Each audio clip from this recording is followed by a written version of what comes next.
Général, merci beaucoup de me recevoir à votre domicile pour cet entretien. Nous allons donc parler de l'Ukraine, de M. Macron, de la Russie et de l'OTAN. Avant toute chose, je veux rappeler ceci, s'appuyant sur ce principe que, je cite, « le devoir de réserve devrait faire place au devoir d'expression », je reprends là les propos de certains de vos confrères d'armes, vous aviez avec plusieurs donc de vos confrères militaires écrit à Emmanuel Macron en 2018, lui demandant de ne pas signer le pacte de Marrakech, un pacte mondial sur l'immigration. Et puis plus tard, en 2021, vous aviez signé une tribune des généraux qui avait fait énormément de bruit. Il s'agissait d'une lettre signée par 20 généraux, je crois. 61 généraux et des milliers de militaires de tout grade inquiets de la situation intérieure de la France. Ceci pour vous situer. Général Coustou, récemment, Emmanuel Macron a donc lancé une diatribe à l'encontre de Vladimir Poutine, laissant entendre que la possibilité d'envoyer des troupes au sol en Ukraine. Discours du reste très officiellement contesté par un grand nombre des partenaires de l'OTAN. Comment avez-vous réagi, Général Coustou, à ce discours va-t-en-guerre ? Je vois deux façons de répondre à cette question.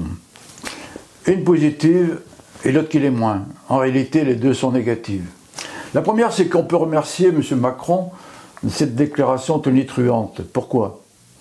Parce qu'il y a eu un tollé de la part des pays européens, de l'OTAN et même des États-Unis qui ont réaffirmé le non-engagement de troupes au sol en Ukraine. Ça veut dire que Vladimir Poutine est tranquille. Il sait que nous n'irons pas l'affronter sur le champ de bataille. Donc il suffit qu'il continue de dérouler son opération spéciale et nous sommes pratiquement assurés qu'il n'y aura pas la guerre. C'est ça le point positif. Merci M. Macron. Mais le revers de la médaille, c'est que nous montrons par là aussi notre faiblesse, notre vulnérabilité et l'impossibilité concrète pour l'OTAN aujourd'hui d'affronter la Russie en face à face. Voilà, ce sont les deux approches que je fais. Alors maintenant, mais peut-être qu'on va y venir, la question est de savoir quel est l'ennemi pour nous. Alors, quel est-il, selon vous, pour vous? Alors, on peut raisonner au premier, au deuxième ou au troisième degré. L'ennemi, il faut distinguer la menace qui est potentielle et l'ennemi qui est présent. Alors je ne vais pas y aller par quatre chemins. Nous avions alerté le gouvernement afin que le délitement de la France cesse. Depuis, qu'y a-t-il de nouveau? Rien. La situation a empiré. J'ai quelques ouvrages. La liste n'est pas exhaustive. Macron, le fossoyeur de la France. Macron, le grand liquidateur. La France vendue à la découpe. Les liquidateurs. L'homme qui n'aimait pas la France. Les traîtres. Il y en a bien d'autres. Et puis, il y en a un que je n'ai pas, qui est la cerise pour le gâteau, Le traître et le néant, écrit par messieurs Davé et Lhomme, qui avaient eux-mêmes interviewé le précédent président de la République. Le voilà l'ennemi, celui qui détruit la France. Ce n'est pas une menace, il est présent, il agit selon un logiciel qui n'est pas le nôtre. Il piétine la Constitution. Il est l'ennemi du peuple français parce qu'il veut faire de la France ce que les Français ne veulent pas qu'il fasse. On peut vous dire, on peut vous opposer, Général Coustou, foutaise, calomnie. Parmi les titres que j'ai cités, combien d'auteurs ont été traînés devant les tribunaux? À ma connaissance, aucun. Ce qui montre bien que ce qu'ils disent est avéré, sourcé, prouvé. Je ne suis pas écrivain, je ne suis pas journaliste d'investigation. Ça me suffit. L'ennemi pour vous n'est pas Poutine, mais Emmanuel Macron. Absolument. Je signe et je leur demande. C'est lui qui détruit la France. Qu'est-ce qui va en France aujourd'hui? L'armée est chargée de défendre le peuple français, la France et le peuple. Je suis président d'honneur de Place d'Armes, qui a pour raison sociale d'entretenir le lien entre l'armée et la nation. Qu'est-ce qui va bien en France aujourd'hui? Hormis peut-être encore un peu l'armée, qui est échantillonnaire, ce n'est pas moi qui le dis, est-ce que l'hôpital va bien? La santé, l'agriculture, l'industrie, que sais-je encore? Depuis 7 ans que M. Macron est au pouvoir, qu'a-t-il fait pour redresser la France? C'est lui qui l'a détruit. Il n'y a pas besoin de M. Poutine. Voilà, donc j'affirme que c'est lui, le liquidateur, le destructeur de la France. C'est lui qui devrait partir, s'il avait un peu d'honneur. Mais c'est un mot qui doit être absent de son vocabulaire. Pour son discours, pour revenir, Général Coustou, sur le discours d'Emmanuel Macron le 27 février, je crois, dans lequel il suggérait, il envisageait en tout cas l'envoi de troupes au sol en Ukraine.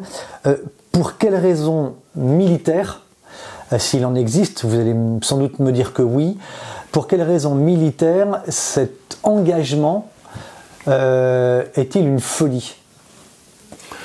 Bien, d'abord, nous n'avons pas les moyens.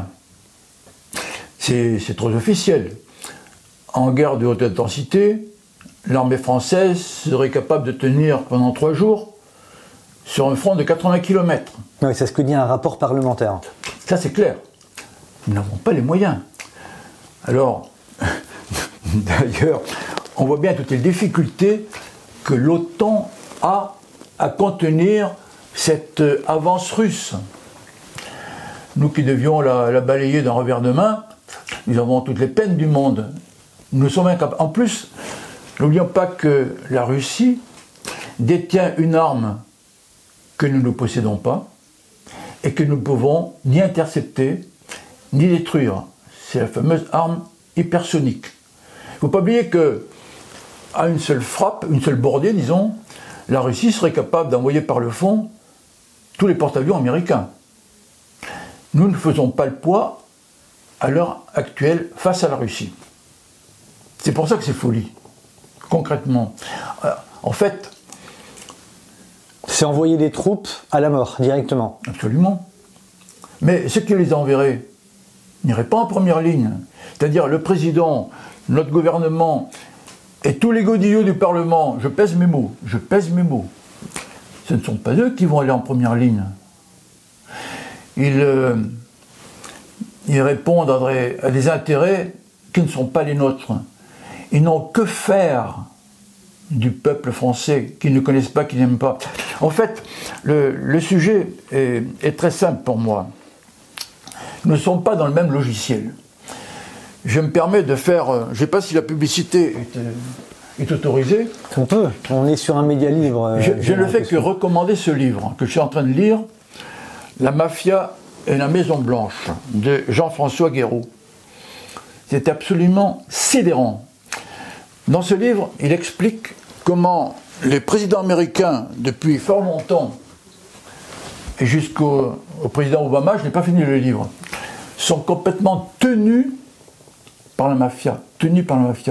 Et là, on comprend bien que tout ce qui se passe sur la planète en général et en France en particulier dépend de ce pouvoir occulte, c'est-à-dire l'oligarchie financière internationale et cette mafia dont le nom avait même été interdit aux États-Unis.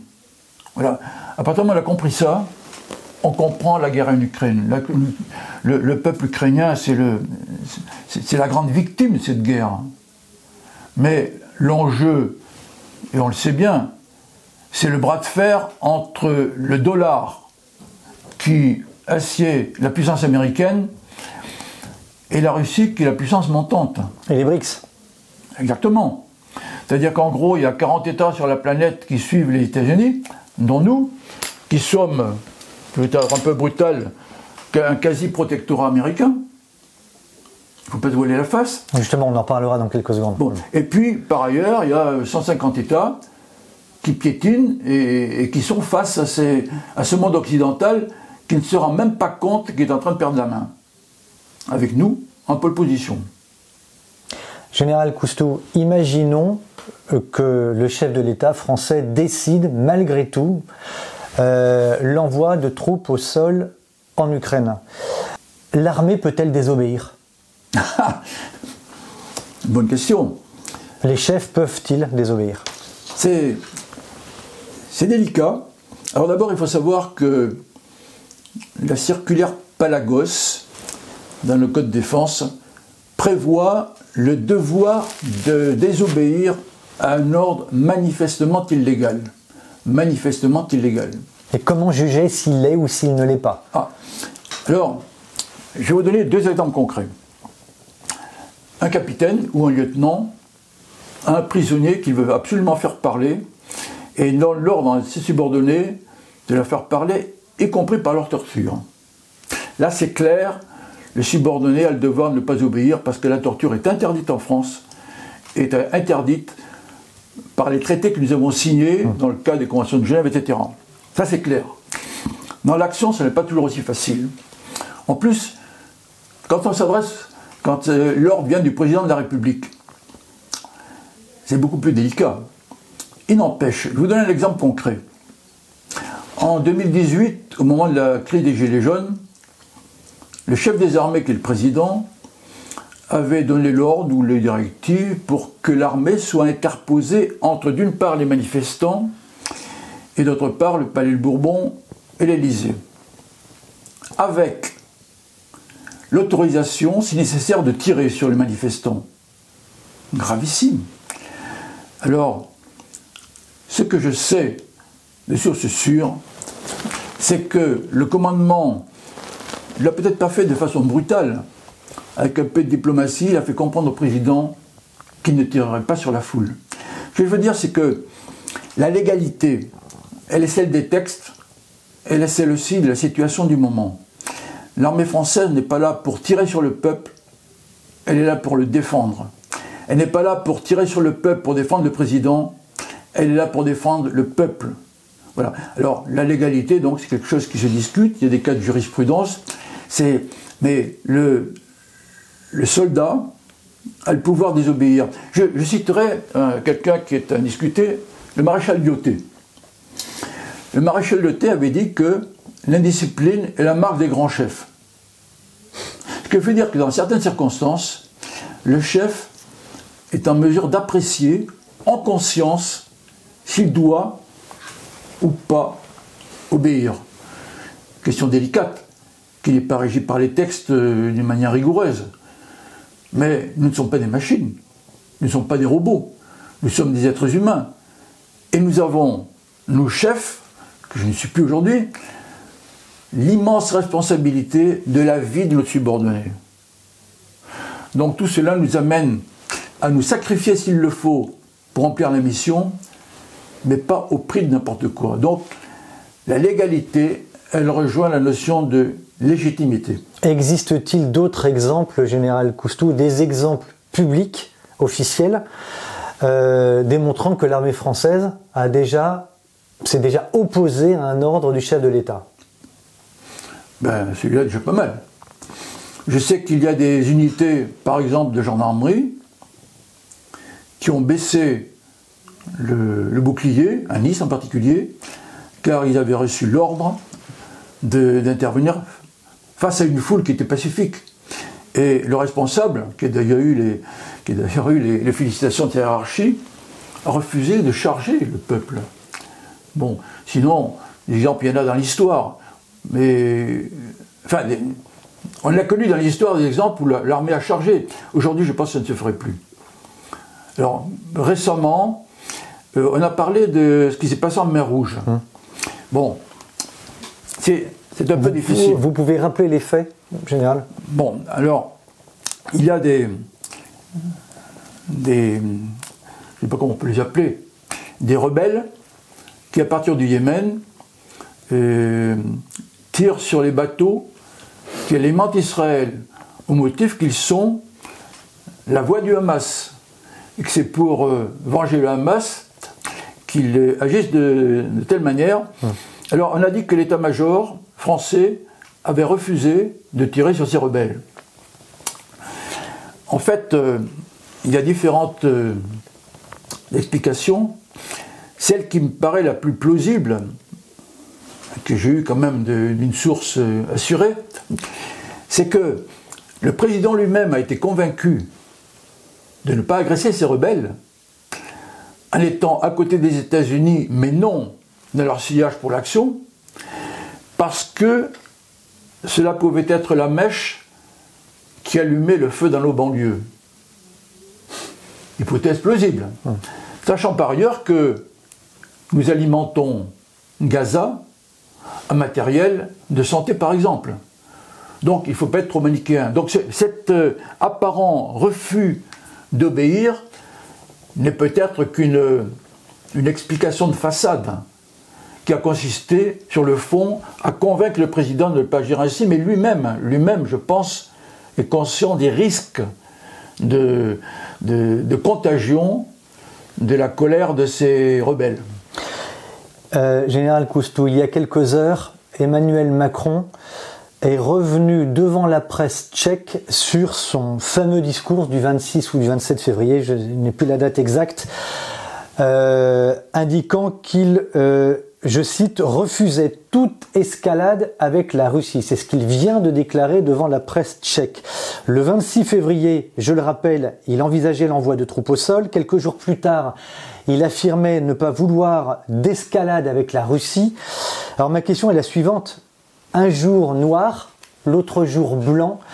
Pensez-vous que cette posture ou la confusion permanente entretenue participe à aggraver le discrédit de la France à l'étranger ?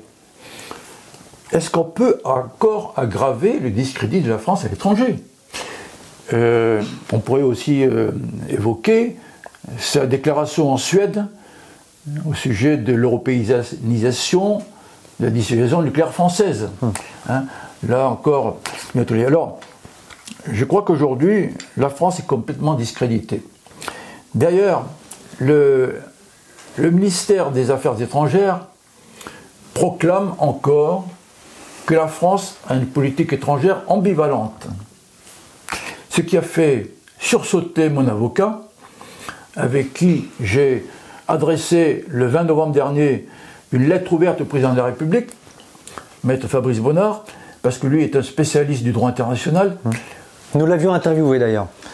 Oui, alors comment voulez-vous que nous soyons crédibles si c'est une fois blanc, une fois noir? Mais ça, c'est officiellement déclaré par le ministère. Est-ce que ça pourrait faire, Général Coustou, est-ce que ça pourrait faire partie d'une stratégie de jouer au chaud et au froid en permanence? J'en reviens à ce que j'évoquais tout à l'heure. Nous n'avons pas le même logiciel. Nous n'avons pas le même référentiel de raisonnement. Pour ces gens-là, la vie n'a pas de valeur. Ils n'en ont rien à faire. Que le Français aille se faire tuer en Ukraine, qu'est-ce que ça peut lui faire? J'en reviens à ce livre-là. Ces gens-là ont un logiciel qui n'est pas le même que le nôtre, peuple. Le problème, c'est que, légalement, le président est toujours au pouvoir, il fait ce qu'il veut. Je rappelle quand même que dans la Constitution, il est écrit que c'est le gouvernement du peuple, par le peuple et pour le peuple. Rappelons-nous le dernier sketch, pardonnez-moi, mais j'ai une fille, un genre qui sont agriculteurs. Quand je parle de sketch, c'est plutôt le drame qui a eu lieu au Salon de l'Agriculture. Bon, il est capable de n'importe quoi. Pourquoi ils ont refusé le grand débat? Parce qu'ils savent très bien que c'est un grand blabla. La gouvernance actuelle s'appuie sur le mensonge et la communication. Ceci dans un bain de corruption qu'on n'imagine même pas. Donc ces apparentes contradictions le sont pour vous ou pour moi, mais en fait, pour ces gens-là, il n'y a pas de contradiction. Il n'y a qu'une espèce de tactique communicative pour garder et imposer leur point de vue. Dans une lettre rendue publique que l'on trouve sur Place d'Armes, vous écrivez, je vous cite, le 24 février 2022, début de la guerre entre l'Ukraine et la Russie. L'Ukraine n'est pas un pays de l'Union européenne, c'est ce que vous écrivez, oui, ni un membre de l'OTAN et n'a aucun accord de défense avec la France. Celle-là n'a pas non plus d'intérêts vitaux en Ukraine. Oui. Il eût été pertinent de se poser la question de savoir si la France devait intervenir. Alors, j'ai envie de revenir à ma question un petit peu du départ, du début, Général Coustou. Pourquoi, à la lecture de votre lettre, s'oppose-t-il un problème lié à la légalité? Bien, une fois de plus, la décision du président n'incombe que lui. Le Parlement a été totalement ignoré. Il ne s'est pas prononcé. Maintenant, il n'a pas été consulté d'ailleurs. Oui, mais maintenant, on entend qu'il veut consulter le Parlement devant le tollé de la dernière déclaration concernant l'engagement de nos troupes en Ukraine. Bon, pourquoi? Parce qu'il se rend bien compte que quand même, il faut ménager la chèvre et le chou. Hein. En fait, cet engagement en Ukraine, la Russie n'est pas notre ennemi. L'Ukraine est un pays avec qui nous avions des relations ordinaires. Nos intérêts vitaux n'étaient absolument pas engagés dans ce pays. Nous n'avons rien à faire là-bas d'un strict point de vue légal. C'est un choix politique. C'est un choix politique qui engage le président. Mais dans le papier que vous évoquez... dans votre lettre? Oui, vous pourriez lire les deux dernières lignes. Qui veut mourir pour l'Ukraine? Ça, c'est la vraie question de la légalité, parce que c'est le peuple qui est souverain. Dans la Constitution, article 3, la souveraineté nationale appartient au peuple. Est-ce que le peuple a envie de mourir pour l'Ukraine ou en Ukraine? J'aimerais qu'on pose la question, en particulier à nos soldats. Les soldats, ils veulent bien donner leur vie pour la France. Moi, je me suis engagé à Saint-Cyr pour ça. Je savais quelle était la règle du jeu. Mais nous ne sommes pas des mercenaires. Moi, j'ai toujours obéi au ministre, au président, à la République, mais j'ai servi la France. J'ai servi la France. Donc, je ne vois pas au motif de quoi nous irions mourir en Ukraine, sauf que, une fois de plus, le président décide seul, il a tous les pouvoirs et il en abuse. La légalité, elle est dans la volonté du peuple. Or, je rappelle quand même que sous le règne de notre président Sarkozy, il y a eu un référendum auquel le peuple a dit non à un transfert de souveraineté à l'Union européenne. Sur lequel il est passé. Et ensuite, traité de Lisbonne. On a abouti au traité de Lisbonne, dont Valéry Giscard d'Estaing, ancien président de la République, avait dit qu'à quelques virgules près, c'était la même chose. Et là, nos représentants, puisque le peuple exerce sa souveraineté soit par référendum, soit par ses représentants, on dit oui. C'est-à-dire que les représentants du peuple ont trahi le peuple. Eh bien, le président continue de trahir. Ce qui d'ailleurs entraîne le fait que le régime devient putatif en droit strict. Je ne suis pas un juriste, hein, mais à partir du moment où nos représentants trahissent le peuple, nos gouvernants n'ont plus de légitimité. Est-ce que le début de nos ennuis, si je puis dire, du discrédit profond de la France dont vous parliez tout à l'heure, ne vient-il pas de 2009, le jour où Nicolas Sarkozy a décidé de réintroduire la France dans le commandement de l'OTAN, et mettant fin justement à la décision de De Gaulle en 1966.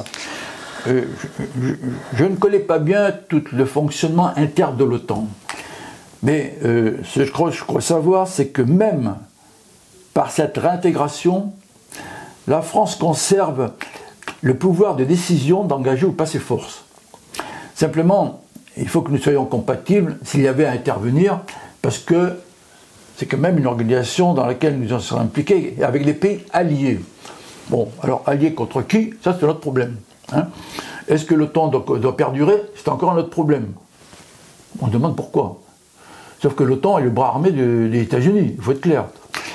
Donc c'était la décision à ne pas prendre, Général Cousteau?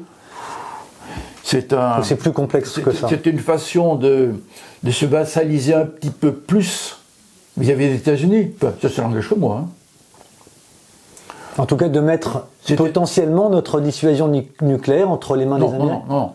Alors là, il faut être clair, parmi les 5 pays qui ont un siège de membre permanent au Conseil de sécurité de l'ONU, États-Unis, Russie, Chine, Royaume-Uni et nous avons encore la clé de notre dissuasion. Le Royaume-Uni n'a pas la clé, c'est-à-dire que le Royaume-Uni ne peut utiliser sa dissuasion nucléaire qu'avec le feu vert des États-Unis. Donc ça ça reste national. Ça reste, nous sommes encore souverains. C'est un danger, compte tenu du danger que représente et que vous dénoncez Emmanuel Macron au pouvoir aujourd'hui? Alors, il faut faire attention à ce qu'on dit, parce que mettre en cause la dissuasion, c'est déjà la moindre. Bon, il y a quand même tout un protocole. Il a avec lui un officier qui le suit avec les codes. C'est-à-dire que s'il a le pouvoir de décision en dernier ressort, avant d'appuyer sur le bouton, il y a quand même plutôt un processus. Il y a des gens qui vont peut-être pas se barrer, se mettre en travers de sa route, mais qui vont le conseiller, appeler son attention sur les avantages et les inconvénients de telle décision. Il pourrait désobéir. Il pourrait. La dissuasion veut qu'on reste flou sur le sujet. Hein, encore qu'il y a un président, que j'ai cité tout à l'heure, qui avait dit que s'il avait eu le faire, il ne l'aurait pas fait. C'est que c'était une faute grave. Même a posteriori. Voilà, donc là encore, c'est de la gesticulation. On a vu en Suède, il a parlé d'une façon libre, et à la fin, il a lu son texte. Bon, parce qu'il sait très bien quand même que c'est un sujet délicat. Mais la dissuasion, elle est française. Même si d'autres présidents ont dit qu'elle pouvait participer à la protection ou à la défense de l'Europe, c'est nous qui gardons la clé. Et il n'y a aucune raison pour qu'on engage notre dissuasion nucléaire pour protéger les intérêts vitaux de la Suède ou d'un autre pays de l'OTAN. En revanche, pour les nôtres, oui. Sauf que les nôtres, on ne les définit pas précisément. Ça fait encore partie de la dissuasion. Voilà, donc, moi je ne crois pas. C'est la dissuasion, vous en connaissez le principe, si elle était mise en œuvre, les dégâts seraient tels pour les deux parties qu'aucune des deux parties n'a intérêt à ce que ça se produise. Si on était vitrifié par quelque pays que ce soit, on aurait la possibilité de le handicaper de telle manière qu'ensuite il soit complètement impuissant face à un troisième larron. Moi je crois que les hommes seront assez raisonnables pour ne pas aller jusque-là. Et y compris notre président, parce qu'il n'en réchapperait pas. Vous pouvez avoir des blocos ou des abris, vous allez vivre combien de temps là-dedans? Un jour il faudra bien sortir. Donc là il faut être vraiment très réaliste. Moi je ne crois pas à une vitrification. On a donné au président Poutine d'avoir brandi la menace de dissuasion. Ce n'est pas lui qui l'a fait. Alors, quand on parle de ce sujet, ben lui, en termes de gesticulation, il répond sur le même sujet. Mais il n'a jamais menacé l'Europe de nous vitrifier. En tout cas, il ne l'a jamais fait en premier. Ce sera ma dernière question, Général Coustou. Actuellement, au moins 20 000 soldats participent aux portes de la Russie à un exercice militaire. Certains y voient une mesure de prudence, compte tenu du danger que représenterait, ou que représente, disent-ils, la Russie de Vladimir Poutine. D'autres y voient au contraire une provocation déguisée de l'OTAN. Quelle est votre analyse sur ce point? L'OTAN ne travaille pas pour nous. Nous avons déjà de graves difficultés de recrutement et de personnel dans notre armée. Je vous donne l'exemple. En 2023, l'armée de terre a manqué de 2000 soldats. Il y a une hémorragie au niveau des cadres, parmi les colonels. Oui, il y a énormément de départs. Je vous donne un exemple concret. Un officier me disait tout récemment, il manquerait 150 colonels dans l'armée d'ici à l'été. Je ne connais pas le chiffre exact. Un exemple concret. À l'école nationale des officiers actifs de Saint-Mexan, où j'ai passé 4 ans quand même, il y a plus de 20 ans de ça, nous étions 4 colonels monochromes, c'est-à-dire, on ne dit pas plein, monochromes. Eh bien, pour le 14 juillet dernier, j'ai ouï dire que le général avait un problème, c'est qu'il n'avait pas un colonel à mettre pour défiler en tête de l'école. Pas fort. Eh bien, c'est lui qui s'est, je ne dirais pas déguisé, qui va jouer au colonel, qui s'est habillé avec un uniforme d'élève, où je l'ai vu, et qui a défilé en tête. C'est-à-dire que dans l'armée, normalement, lorsque le chef disparaît, c'est le second qui prend la place. Et tant qu'il y a un soldat, c'est lui le chef. Eh bien là, c'est le monde à l'envers. Il n'y avait pas de colonel, C'est le général qui a défilé en tête des troupes. Alors peut-être qu'il a eu des ordres, j'en sais rien, je ne connais pas les détails. C'est un truc de fou en tout cas. Il n'empêche, la réalité, c'est qu'il manquait de colonel. Bon, il y a une hémorragie, pourquoi? Parce que les gens se rendent bien compte, aujourd'hui la mission n'est pas exaltante. Je rappellerai quand même qu'en 1995, moi j'étais à Rennes à l'état-major, j'ai envoyé l'ordre d'engagement du premier détachement Vigipirate. Presque 30 ans après, on appelle ça Sentinelle. Quand je vois nos soldats, au milieu de la foule, dans les stations de métro ou de RER, quand j'entends le chef d'état-major de l'armée de terre qui dit, en présentant ses vœux, qu'une des grandes missions de l'armée de terre sera de sécuriser les Jeux Olympiques. Est-ce que l'armée est faite pour ça? Je crois pas. C'est pas son rôle. Le problème, c'est que c'est le politique qui est responsable de ce délitement que nous dénoncions. Alors, quand on fait une manœuvre de gesticulation au port de la Russie, c'est encore de la gesticulation otanienne. Alors, c'est de la provocation? Oui, quelque part, mais je crois que ça fait partie du jeu. C'est pas nouveau, hein. On parle de manipulation, c'est pas nouveau, ça fait partie de la guerre. On brandit la menace, mais je ne crois pas qu'on ira aussi loin qu'on pourrait le craindre. Est-ce que, franchement, est-ce que vous pensez que M. Poutine a envie de venir se baigner les pieds dans l'Atlantique ou dans la Manche, en envahissant le Liechtenstein et la France? Il n'a pas besoin de ça. Il suffit de regarder une carte géographie. Bon, donc tout ça, pour moi, ça fait partie de la gesticulation. Et puis... Vous n'y croyez pas, donc vous n'y croyez pas du tout. Non, il faut bien voir aussi que, vis-à-vis de ceux qui financent, l'OTAN et nos gouvernants ont besoin de montrer quand même qu'il se passe des choses. Mais aujourd'hui, qui peut raisonnablement penser que l'Ukraine va gagner face à la Russie? Irréaliste. Non, mais il y en a encore qui le clament, qui le proclament. Réaliste. Donc ces manœuvres, comme bien d'autres, pour moi, ne sont que de la gesticulation que je qualifierais de normale. Voilà.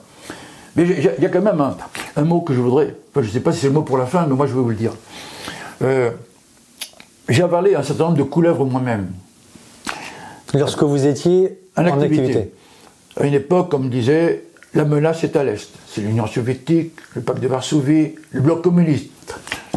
Et on nous serinait les oreilles tous les jours. Moi, j'étais capitaine. J'avais le nez dans le guidon. J'ai utilisé cette expression qu'on m'a reproché en me disant que j'étais méprisant. Pas du tout. J'ai tout donné à mon métier. J'avais le nez dans le guidon, dans la mesure où je faisais mon métier. J'avais 6 enfants derrière. Alors, je me suis frotté les yeux quand, en mai 81, le président est arrivé avec 4 ministres communistes au gouvernement. Mais je suis resté. J'avais le nez dans le guidon. Aujourd'hui, quoi qu'il se passe, et là j'appelle vraiment mes camarades, mes jeunes camarades, même s'ils sont plus gradés que moi, il ne faut pas abandonner le poste. Parce que c'est la France que vous servez, c'est la France que je continue à servir, et cette France, je suis sûr qu'elle va renaître. Parce que si je n'y croyais pas, je ne serais pas avec vous, tout charmant que vous êtes, avec Nexus, je serais allé voir mes homards.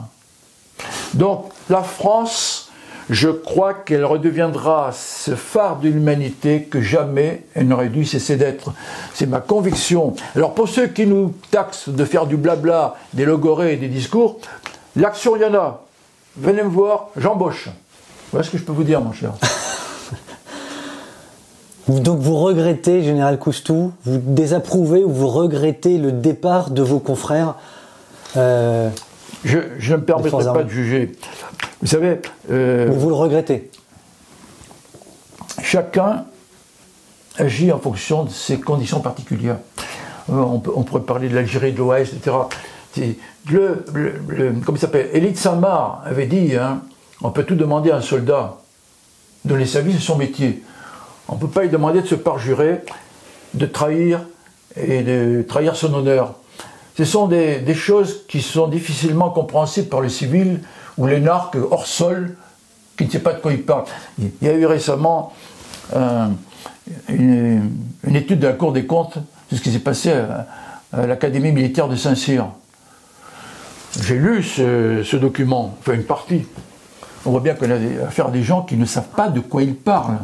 On n'a pas le même vocabulaire. On n'a pas le même logiciel. J'en reviens à ça. Donc, les camarades qui sont partis, c'est fait. Il a de très grandes valeurs, j'en connais. C'est dommage. Ils ont agi selon leur conscience. Si la mission était un peu plus exaltante, réaliste et conforme à l'engagement qu'ils ont pris au départ, ils seraient restés. Moi, je ne le reproche pas. Je le regrette, mais je n'irai pas au-delà. Avant de vous quitter, Général Coustou, voulez-vous ajouter quelque chose que vous auriez envie de dire? J'ai envie de vous dire, on continue de se battre pour la France, parce que ces traîtres, un jour, devront rendre des comptes. Alors, vous cherchez de l'action, je vous attends. Merci Général Coustou. C'est moi qui vous remercie. Merci de nous avoir reçus. Merci de m'avoir reçu.